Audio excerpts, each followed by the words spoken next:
Hello and welcome. I'm Leigh-Ann Gerrans and you're watching W News Extra, broadcasting live from the Al Arabiya studios. These are our top stories. Trump considers military options against Iran if they do not negotiate a nuclear deal, whilst Iran receives 1,000 new drones. The UK Prime Minister holds productive talks with China's president in Beijing as the two leaders agree to build a more sophisticated relationship. And the White House border czar addresses the media in Minnesota after taking over ICE operations as two agents are put on administrative leave.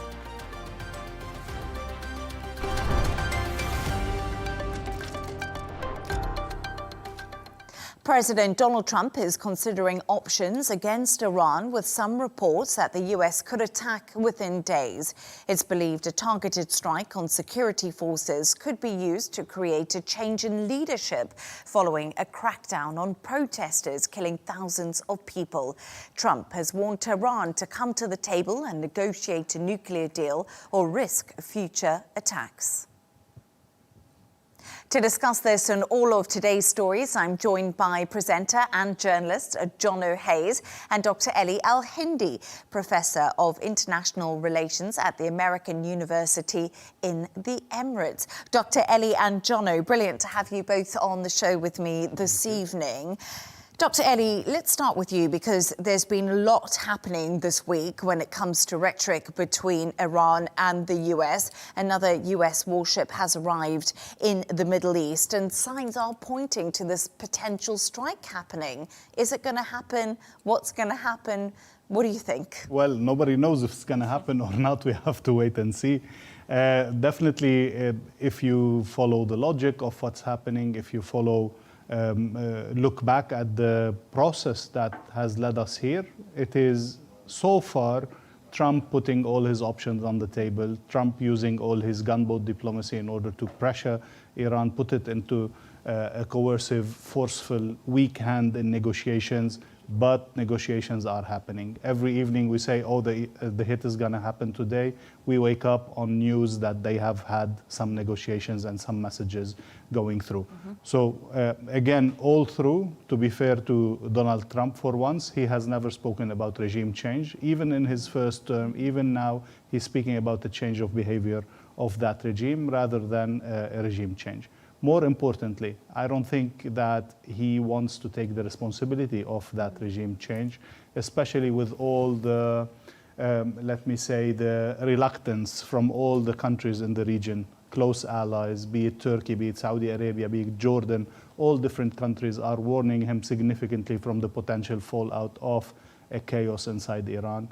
The failure of finding a potential alternative also is weighing in.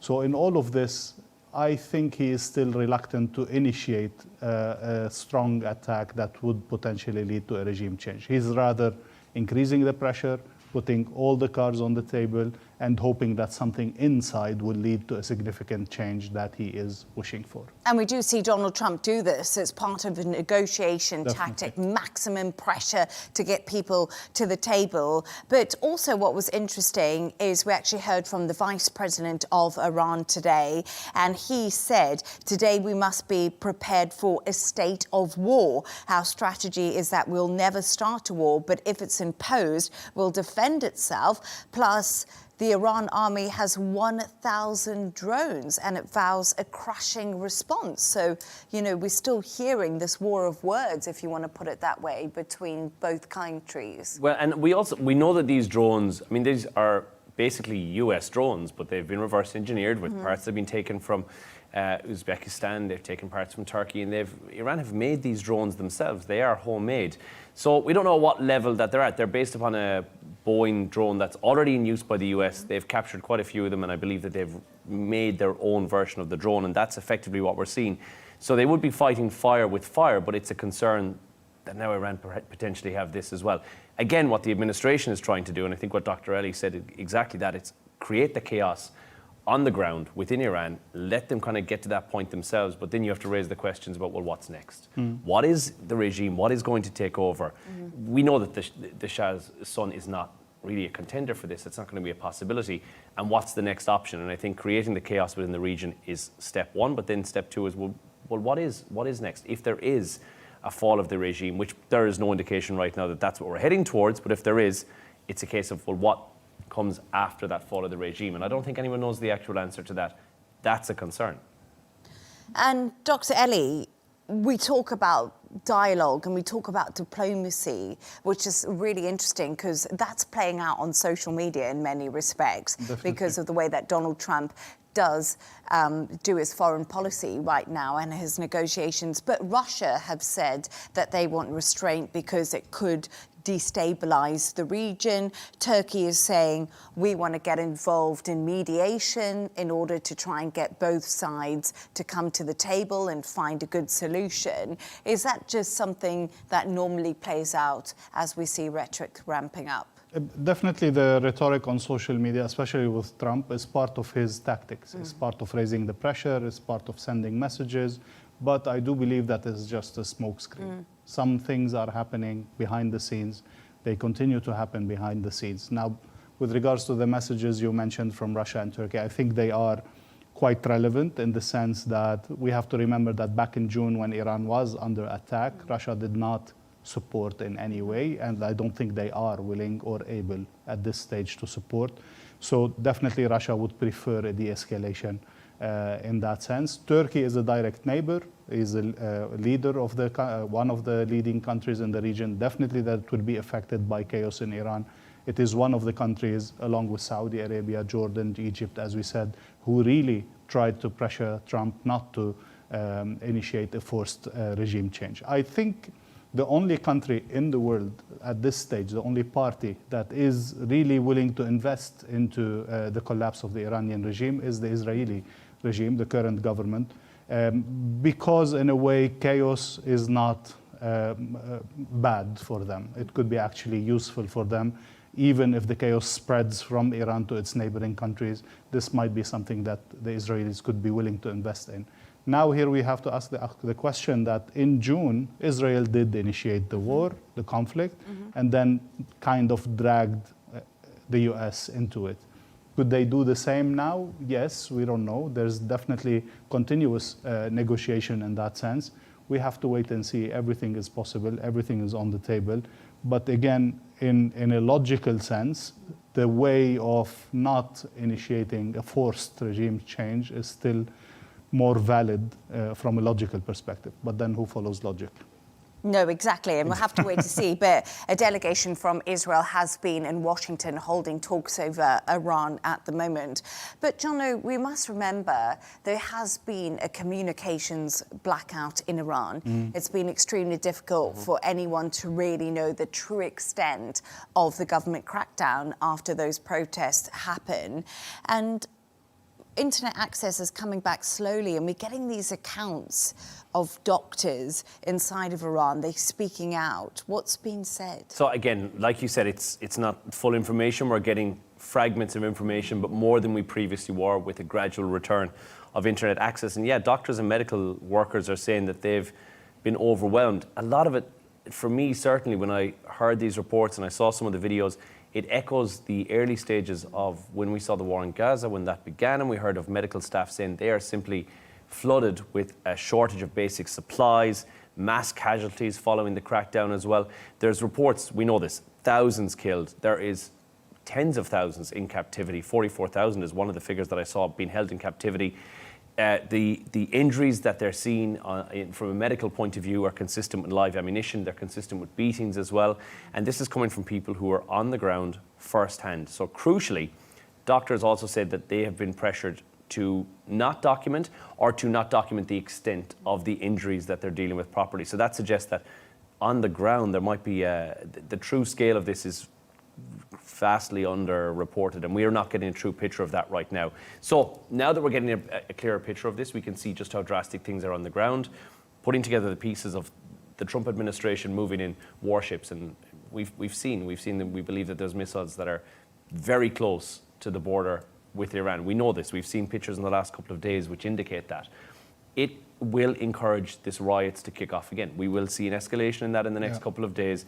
That's inevitably where this is going, with the hope that the insurgence is happening from inside the country and that we're going to see more casualties, more people lose their lives, more people being detained, and goodness knows what else.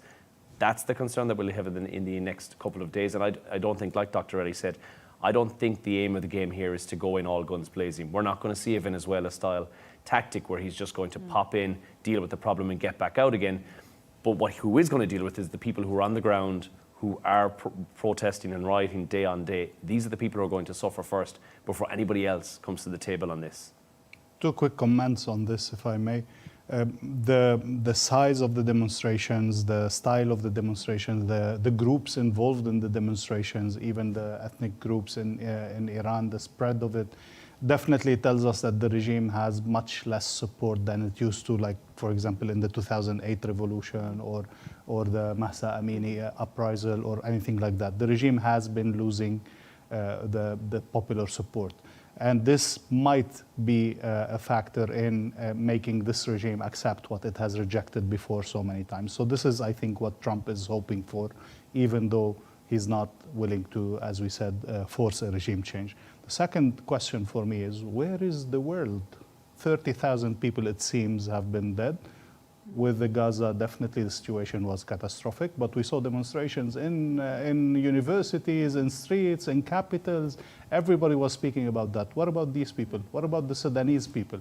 So what actually, in my opinion, motivated the demonstrations in support of Gaza should, if genuine, definitely engage people on Iran or on Sudan or any other crisis. And again, I think this comes, we spoke about social media earlier on before the show, and again, it's to do with the fact that this is not a very Instagrammable war to get involved in. It's not at the level where it is sexy or fun to get involved in this. And a lot of what we've seen in previous, when we look at certainly in the Palestinian conflict, a lot of that was bandwagon jumping. We're not seeing it because people are not versed enough to be able to jump on it for this, and that's what we're seeing at the moment. And I think a lot of people are asking those questions. Where is the international community when it does come to Iran? But thank you so much for your thoughts on that. Let's move on now to another story. And the British Prime Minister says the relationship between the UK and China is in a good, strong place after meeting with Chinese President Xi Jinping. The two leaders held productive talks on whiskey tariffs and visa-free travel as they promise to build a more sophisticated relationship. Take a listen to what Keir Starmer had to say. We had a very good, productive session with real concrete outcomes, and it was a real strengthening of the relationship, and that's in the national interest because, of course, there are huge opportunities here in China. It's the second biggest economy in the world, and that's why we've got such a big business delegation. A lot of the discussion was about how we open up access for those opportunities, focusing, as I always do, on how is this going to be delivered back in the United Kingdom, how does it benefit people back at home. And we made some really good progress on tariffs for whiskey, on visa-free travel to China, and on information exchange and cooperation on irregular migration, focusing particularly on small boats and engine parts. So a very good constructive meeting with real outcomes. Jono, there we are.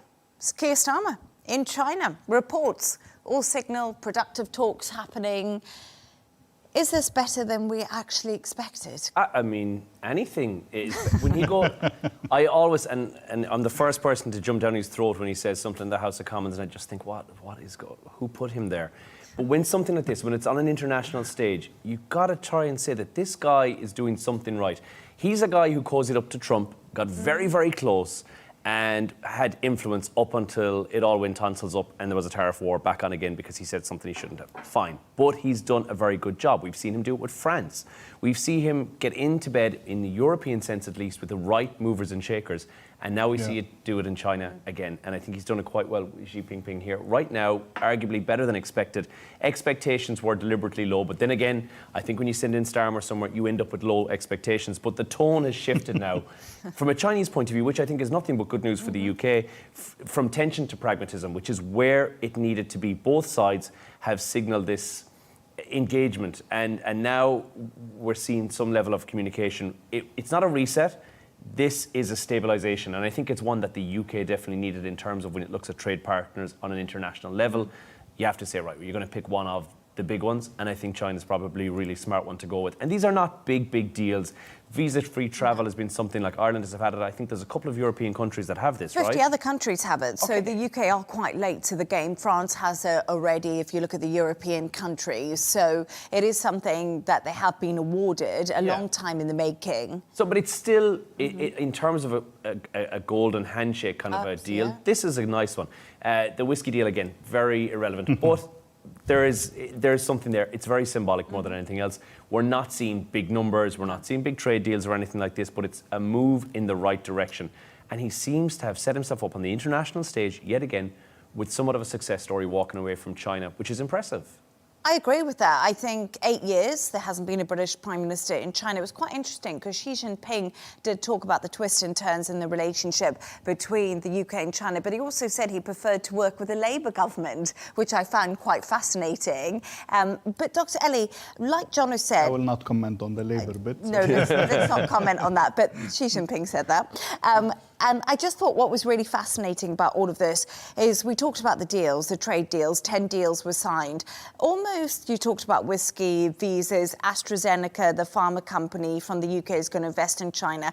But I felt like these deals were just more symbolic. It was about the optics, wasn't it, of right now, all the chaos that's unfolding when it comes to the US being an unreliable partner in the trading arena. It's so interesting optically to see these pictures. Definitely. I mean, I go back to what Jono said, is every country at this stage is trying to, look out for potential partners. We are definitely moving, changing in a world economic sense to completely a different, new international order, based on Trump's actions, first of all, but also based on the nature of how things have been developing all through. So in a multipolar world, the UK does have a significant role, unlike a bipolar world or a unipolar world, which was practically taking second or even third stage. The UK is a significant power, and it has been using this in a sense, be it with relation with Europe or with relation to the US in that sense. So this is the UK perspective of things. On the China perspective of things, China has been strongly trying to keep away its political/military aspirations and simply focus on economy. Because on economy, it is a winning partner, it is a winning bet, if I may say. If you put your hand with China, you will definitely reap some benefits for your economy, for your people, and so on. And this is where the focus has been. Now, can the UK and the rest of the potential partner of China completely disregard the political aspirations of China, the military aspirations of China, the human rights record of China, the national security issues with China? This is where the question is. But definitely, I mean, it is a manifestation of where the world is heading and how everybody is, raising their stakes and trying to find partners in the international news scene. While, on the other hand, we have to remember that also this week we saw the mother of all deals between the EU and India in that sense.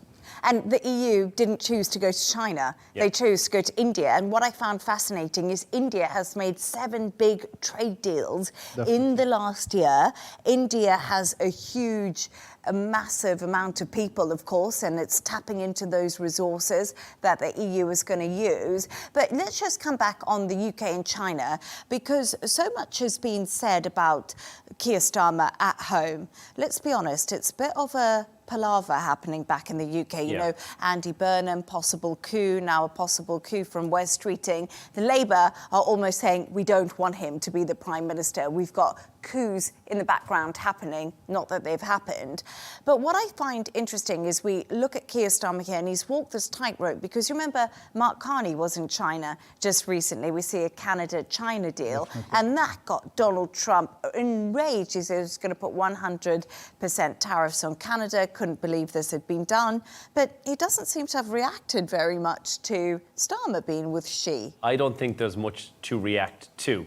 And again, Starmer is Because on... of the size of the deal, you mean? Okay. The size, it's not relevant enough. And also, I think Starmer played it safe. He didn't talk about things like, he didn't mention Jimmy Lai, he didn't mention border security. But he said he had a few tough conversations with him. We don't know what those tough conversations are. Accountability, that was the other one. I think back at home, he's getting, back in the UK, he's getting slated for not bringing things up like mentioning COVID, mentioning accountability and border security. And these are the things that he was avoiding in this.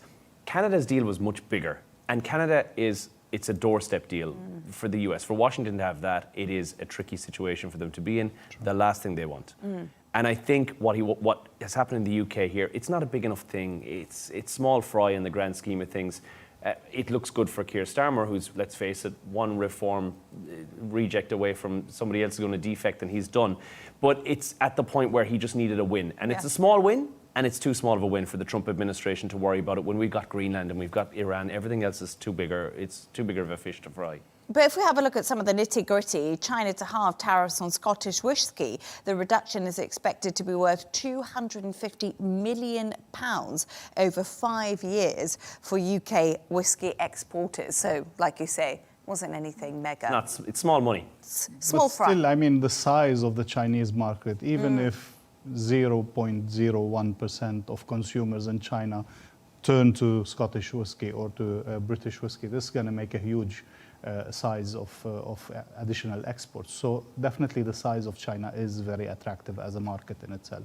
And tapping into it, even if in a small way, is significant and beneficial for the UK economy. And of course, technology, but that is a conversation for another day. Dr. Elie and Jono, stay right there. We're going to move on to another story now. And 2 agents involved in the fatal shooting of US citizen Alex Pretty have been placed on administrative leave. His death provoked new protests in the streets of Minnesota, prompting outrage from locals and lawmakers. Earlier, Trump's border czar, Tom Homan, said everyone had the right to protest peacefully, but there would be zero tolerance to any assault against ICE agents. Take a listen. The mission is going to improve because of the changes we're making internally.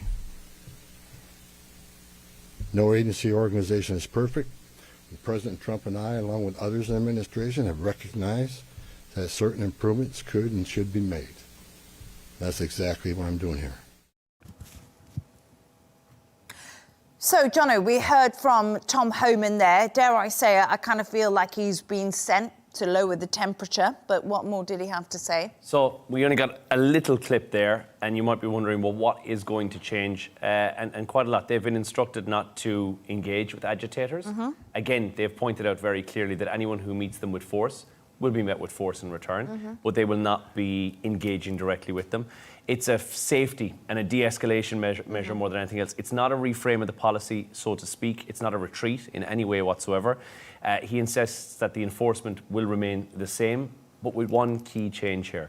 They're only going to focus from now on immigrants with criminal charges or convictions. And that's a key difference here, because now this will see it limited down and pigeonholed a lot more in terms of who ICE are going to be following up with. So, following on from those 2 fatal shootings in Minneapolis, this is something that the Trump administration needed to do to de-escalate the tensions that we're seeing on the street. However, I don't see it bringing things down to the level of zero protests, because peaceful protests and non-peaceful that we've seen will probably continue, because the people who are on the street protesting are not protesting specifically about the shooting, although that's one of the key agitators here.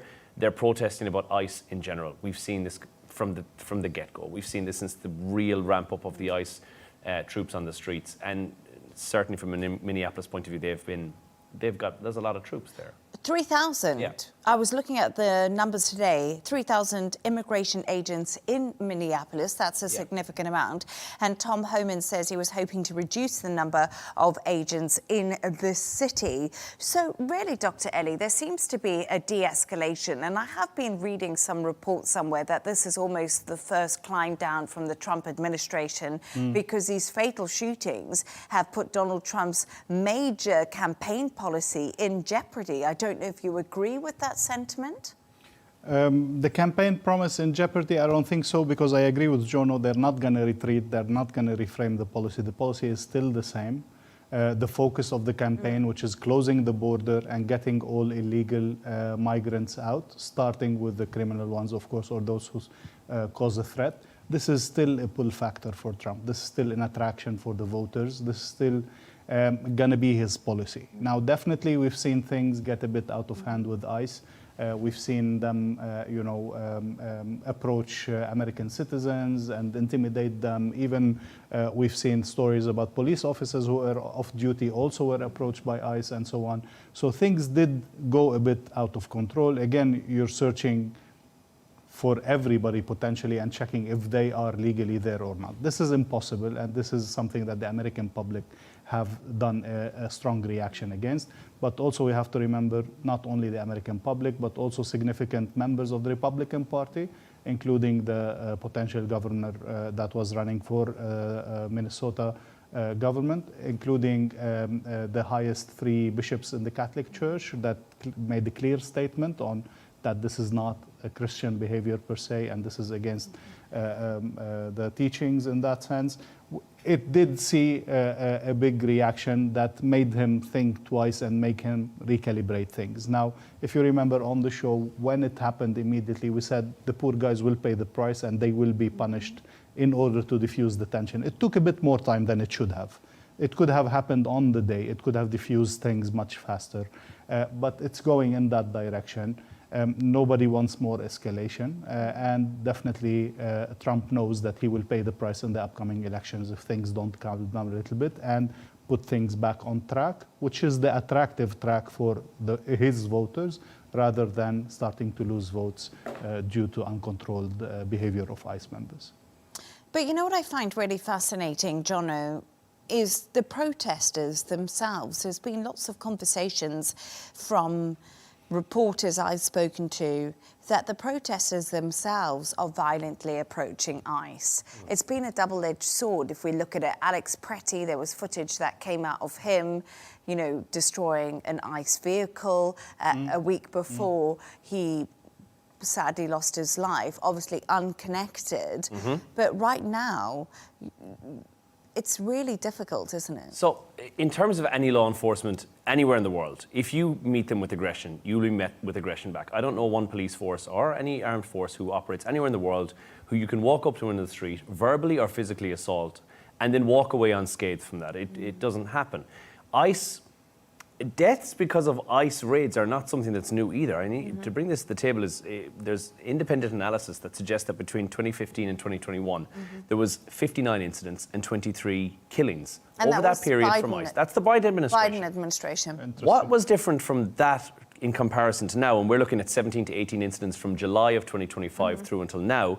So yes, there's been an increase in the number of incidents, but I don't recall any ICE demonstrations taking place in the 2015 to 2021. Yet there was still 23 killings.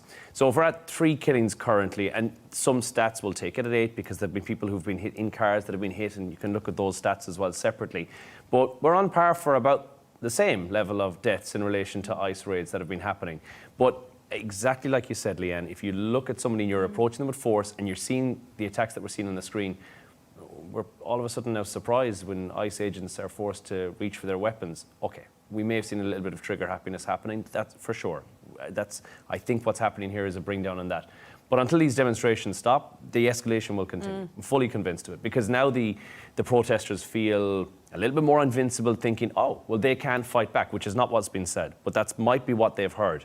They might go in full throttle, and then we'll see more incidents, unfortunately, unfold. It is definitely a translation, a manifestation of the big divide that we have in the American society. It's not only about migration. Everything comes together. When a person decides that he can confront a federal officer and just attack him or push him, definitely this is something that should not be there in the first place. And vice versa, when a federal officer thinks that he can do whatever and not be held accountable, this is a problem. We always teach, even in the science of security, you cannot enforce security on a population that is by definition looking at you as the enemy.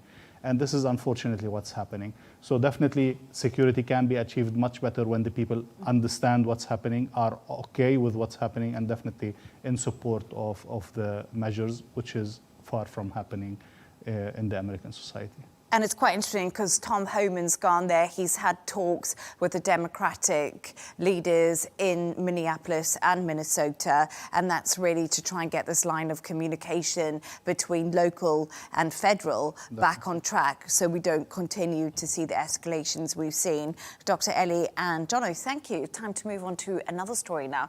And the US Federal Reserve has voted to hold interest rates, with its chair stressing the importance of central bank independence. The Fed's rates will remain unchanged at 3.5% to 3.75%. That's despite calls from President Donald Trump to actually lower those rates. Speaking during the press conference, Jerome Powell told reporters the US economy had been expanding at a solid pace. Take a listen. The U.S. economy expanded at a solid pace last year and is coming into 2026 on a firm footing. While job gains have remained low, the unemployment rate has shown some signs of stabilization, and inflation remains somewhat elevated. In support of our goals, today the Federal Open Market Committee decided to leave our policy rate unchanged. Most of the overrun in goods prices is from tariffs, and that's actually good news, because if it weren't from tariffs, it might mean it's from demand, and you know, that's a harder problem to solve. We do think tariffs are likely to move through and be a one-time price increase. As soon as I saw the Fed hold rates, all I could think about was Donald Trump, because he does not like Jerome Powell. I think he forgot that he actually elected him and chosen to be the Fed chair at some point. But despite Donald Trump criticizing him, what does he call him? Too slow, Jerome. He called him a moron on Truth Social. This committee just held. Yeah, definitely. I mean, we know Trump's character. He needs yes men all around him. He needs people who agree with him and who fulfill his wishes. Even if I'm not economist, I would say no matter how unrealistic these wishes are, he needs men around him who tell him yes. And this is a guy who did not do that. And this is what created this animosity. Even now in his intervention and in every session, Powell have shown to be really scientific in his approach, has given due where things are doing well. But it seems that the committee altogether still had a concern about inflation, and they decided to keep things as they are. The whole idea of you being head of the Federal Reserve and being so aggressively dealt with by the president and his team will make your life so difficult, will make your job so difficult.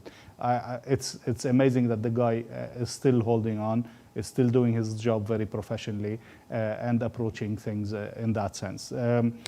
Trump's policies on economics, we still need to see what are their repercussions. Definitely, it seems that the longer term would be more beneficial, but on instant things, we've seen that they haven't given great results as he promised from day one. And this is going to be a factor in the upcoming election. And of course, data and markets and the Fed just don't like uncertainty. And that's something Donald Trump has really put into the mix when we have a look at when the Fed actually makes a decision and the Board of Governors.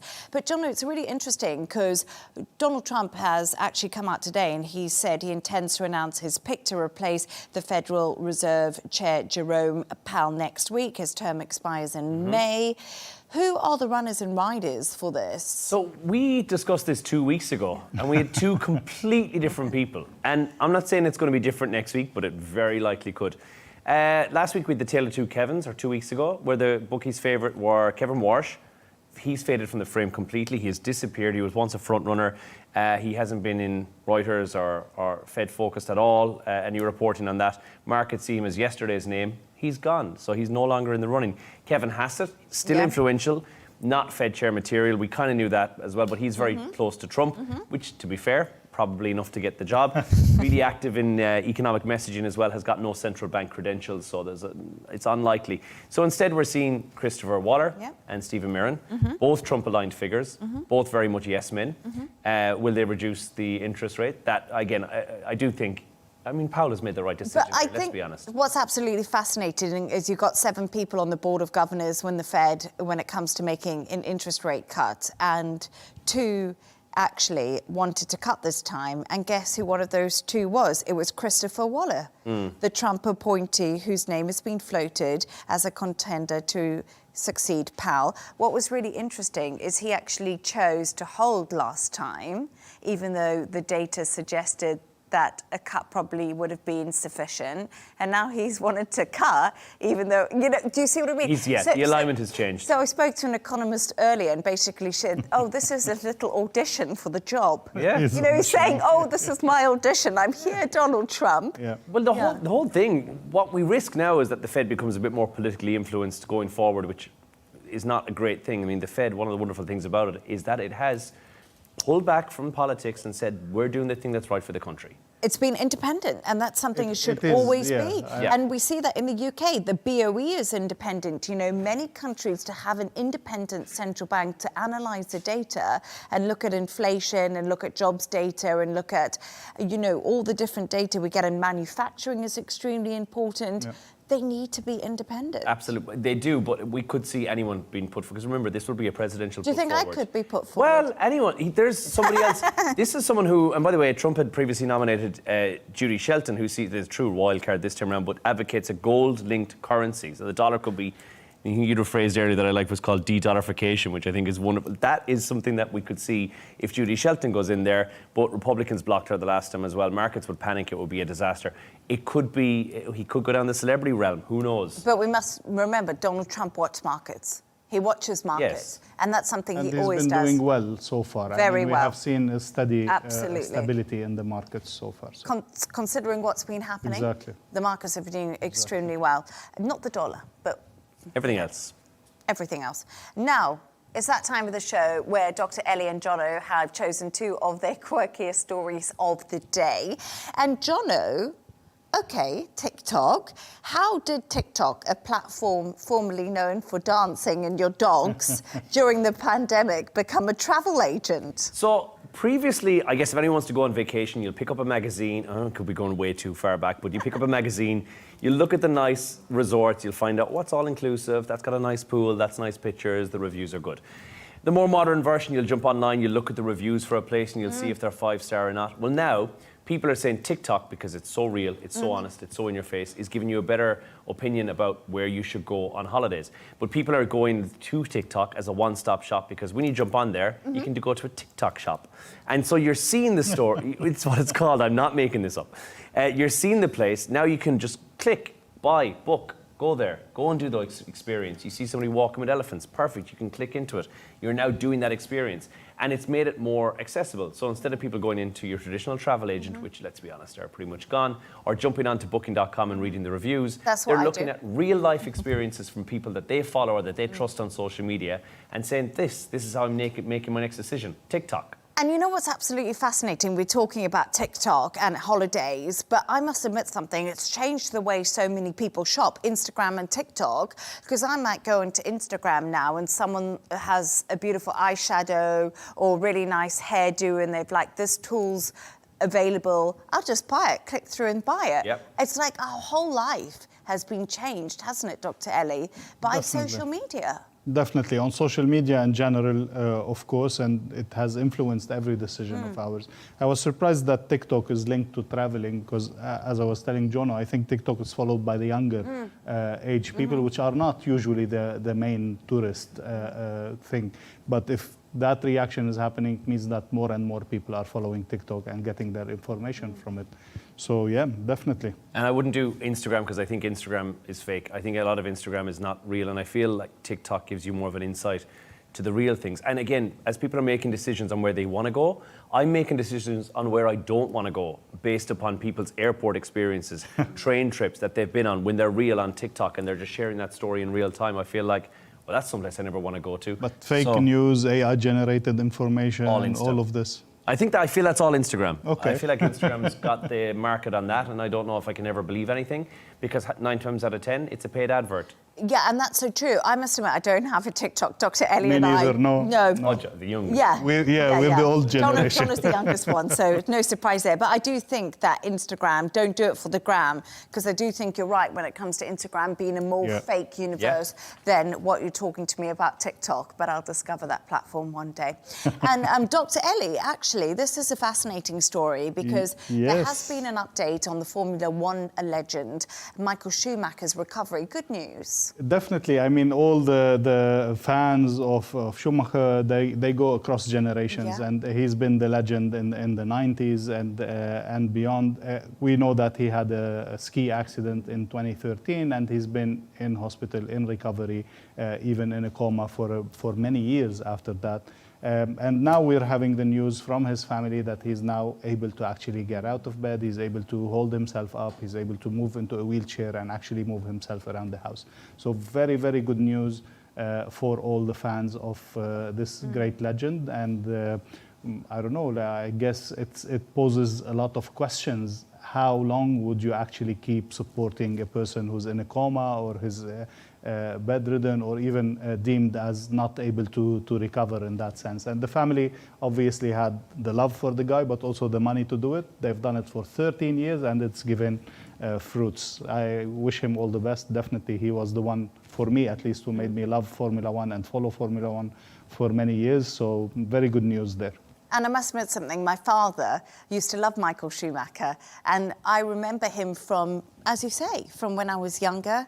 A lot of people used to watch the Formula One because of the Schumacher name. They revolutionised it. A generation was introduced to F1 because of Michael Schumacher, and I think it's amazing news, but it does, again, it begs that question about if you have the financial ability, amazing, but for people who don't, and if somebody's in a coma, you'd say quality of life versus, if you want to be in this for a long time or not. It's very promising news, and I'm happy for the Schumacher family, but it's devastating for somebody who may not have had the financial ability to continue on supportive life for that long period of time, to wait and see the outcome. On that, very quickly, we know that Elon Musk attempts to, insert chips. The Neuralinks. The Neuralinks are showing some good results, and they are now in human trials, and things are happening, and they have used them recently on a person who is in a wheelchair, completely unable to move. So let's hope also that the medicine, that AI, that all the technology will actually improve the chances of a person recovering from such an accident. And the weird thing is that with all the Formula racing, he had an accident on a ski. I know. It was that's what makes it more tragic. That's what makes it more tragic, yeah, absolutely. Yeah. Thank you so much, Dr. Elie, of course, reflecting there on Michael Schumacher. And I would like to say thank you to my guest today, presenter and journalist Jono Hayes, and Dr. Elie Al Hindy, Professor of International Relations at the American University in the Emirates. And that's all from us on W News Extra. Don't forget to subscribe to our YouTube channel and follow us on X. G&T will be coming up next. Goodbye and thank you.